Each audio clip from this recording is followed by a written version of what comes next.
What's going on, everyone? Taylor Kyles here for CLNS Media, giving you all the Patriots-related news updates that you might have missed from over this weekend.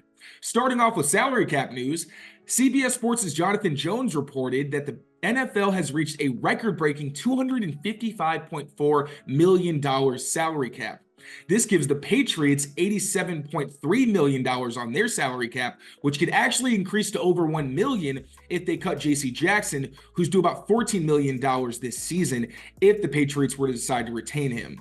Now, this salary cap increase for the NFL is a record-breaking 13.6% rise from last season, as long as you exclude the increase from after COVID year, which obviously was a huge mess. Now, this also affected franchise tags. Kyle Duggar, if he is tagged, would make about $17 million, whereas Mike Nwenu as an offensive lineman would make about $20 million. It's also going to be interesting to see what happens with Nwenu, who reports have indicated at points throughout the past few weeks that he might explore free agency, although Nwenu himself told Sophie Weller from A to Z Sports that he would like to return to the team. But news also broke yesterday on Sunday that Mike Nwenu actually fired his agency, and while there is a 5-day waiting period to see when he could sign a new agency, there is also the possibility that he decides to represent himself. Now, Nwenu obviously spent most of his career as a guard, but he also spent all of last season at offensive tackle, which he'd also done earlier in his career.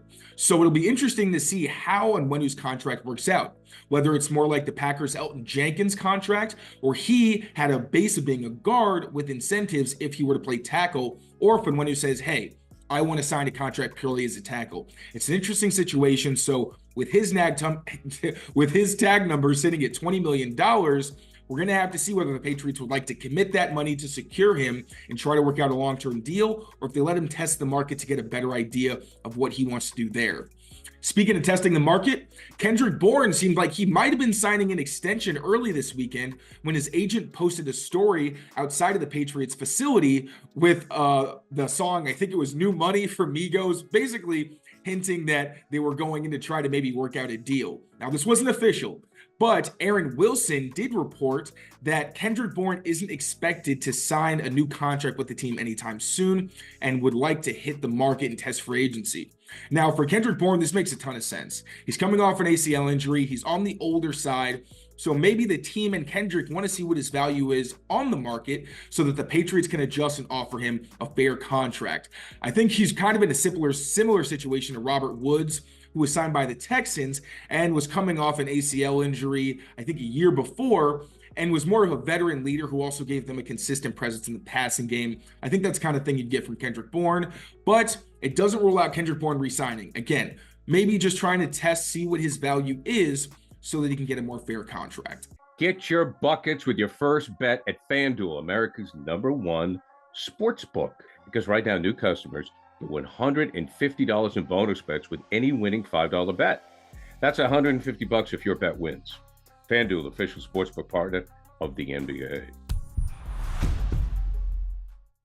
Let's keep the ball rolling with wide receiver news, as T. Higgins had reports come out that he was going to be franchise tagged by the Bengals, and that news actually became official on Monday with the team officially making the move.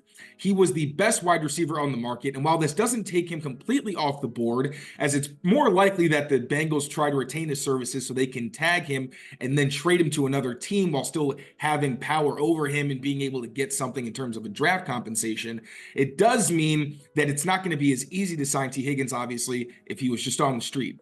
Also, Mike Evans, who is going to be the best X receiver, that's the outside receiver on the market. It sounds like he's going to stay in Tampa Bay, as he, according to Jeremy Fowler of ESPN, wants to retire as a Buccaneer, and the team is going to try to re-sign him in a major way.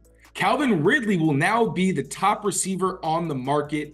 If the Patriots want to try to get his services, there is the fact that he is on the older side at 30 years old, but he's the most explosive receiver left, as Michael Pittman is a really talented receiver. He's had so many 1,000-yard seasons in his really young career.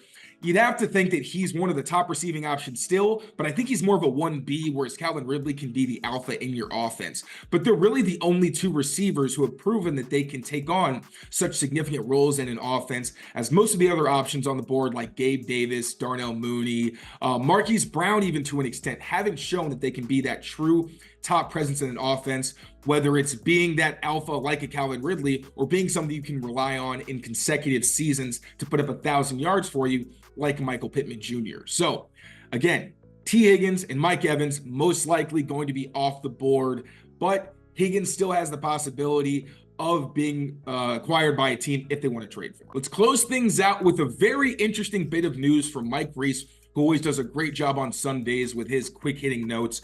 But he spoke to Andrew Brandt, a former vice president for the Packers, who worked with Ron Wolf, the Hall of Fame general manager and father of Patriots de facto general manager Elliott Wolf. Brandt gave Reese some very interesting insight into how the Packer way, or the way that the Packers go about their front office, drafting, and player acquisition actually works. Brandt told Reese, "I believe before, during, and after my tenure in the Packer way, which in simplest terms is no quick fixes, slow and steady, trust your scouting, trust your board, and almost mandate that your coaches play young players," Brandt said. So it's draft and develop. And then speaking to my end as a negotiator, once you identify those core players, get them under extensions way before free agency. Now, while the Patriots obviously have always wanted to be a team that develops their players and grows that way, that has been lacking in recent years. Also, there were a lot of differences in the Packer way versus what we've seen to be the Patriots way. For one, young players haven't always gotten a lot of playing time under Bill Belichick, especially under Tom Brady, where he was very demanding, which made it hard for young receivers to pick up the offense quickly. But still, because of the density of the offense and just how the Patriots ran their ship, you'd often see running backs not really get opportunities until year two. Young receivers, think of someone like a Demario Douglas, getting benched after making mistakes and not really being kind of absolved of those mistakes unless the team was desperate. And obviously, having Tom Brady, you don't really see what they do with young quarterbacks. And through desperation and Mac Jones doing well his rookie season, we saw him debut in his first year. But again, the Patriots weren't always a team where you saw young players get a lot of playing time, so that is one significant difference. The Patriots, especially under Bill Belichick, didn't always trust their scouts, as there were several reports that indicated Belichick would often override people in the building to make draft picks based on his own opinions. There's also the idea of making sure to extend players before they hit the open market after you drafted them if they prove to be the kind of core players you want.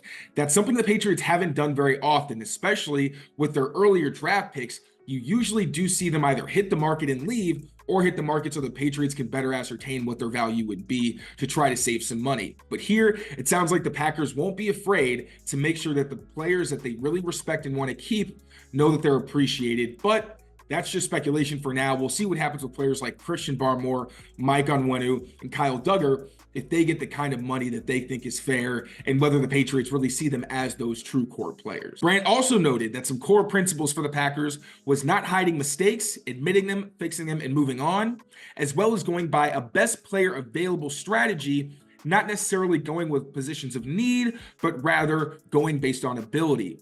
Now, if the Packers were to stay put at number 3 overall, though Jaden Daniels or Drake may seem like the popular options, Marvin Harrison Jr. would have to be the player they selected if they decided to go by this best player available strategy. Now, while I think there's multiple potential franchise quarterbacks in this class, Marvin Harrison Jr. may be the most talented prospect in the entire draft.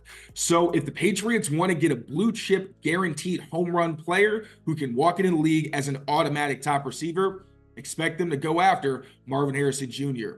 Now, the Combine is officially upon us. It's going to be happening throughout this week and weekend.